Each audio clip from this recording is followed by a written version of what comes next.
Today we're going to talk about the world's largest sand battery, and along with that, we're going to talk about renewable energy. What is a sand battery? What's it for? Answer in the comments. Did you know a sand battery existed?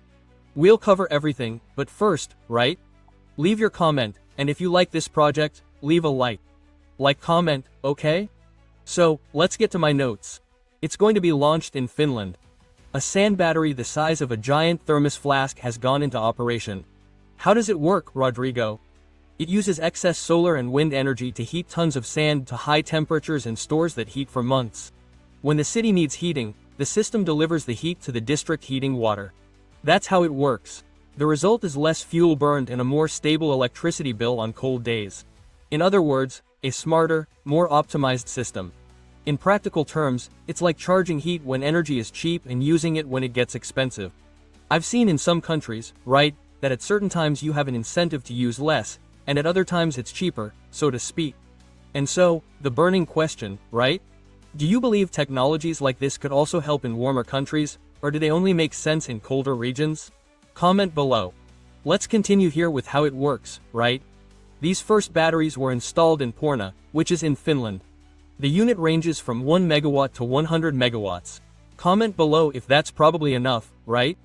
And it heats the sand with renewable electricity and transfers the heat to the district heating network.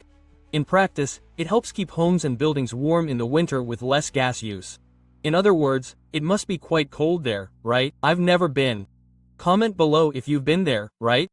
Think of it as preheating a thermal reservoir when there's plenty of wind and sun. The structure is about 13 meters high by 15 meters wide and has become the main source of local district heating. The expectation is to cut emissions by about 70%. That's why it's environmentally friendly, right? It will reduce these emissions by about 70%. It's like a heat vault. The city stores heat on days when energy is cheap and withdraws it to heat radiator water when demand spikes. I've listed some websites here. This news is also appearing everywhere. It's probably the video I'm showing here, right? Look, in several places. Look at the photo here of the gigantic battery. Look at the ratio here of people and the size of the battery, anyway. Let's see if there are other photos here. Here's a mini industry. Look, the size here seems small, right? When you see it here, gigantic, right? The structure, right? To give you an idea, it's 13 meters high by 15 meters wide and has become the city's main source of heating, right? The expectation, as I said, is to reduce it by about 70%. It was inaugurated on August 25th. The battery serves a community of about 5,000 residents. So, you can already see its initial capacity. In everyday life, this translates into more predictable heating in the winter and less dependence on fuel. In other words, burning fuel does more damage to the planet than using this sand battery technology. In cold weather, the stored heat sustains the system for up to a week. Then it must have to be recharged, right? The system delivers around 1 megawatt of thermal power to 100 megawatts, as I mentioned. In other words, it works like a very well-insulated collective boiler that charges when there's wind or the rest of the sun and then distributes hot water to entire neighborhoods, helping to stabilize costs and increase local energy autonomy. To close, I'll leave you with another question.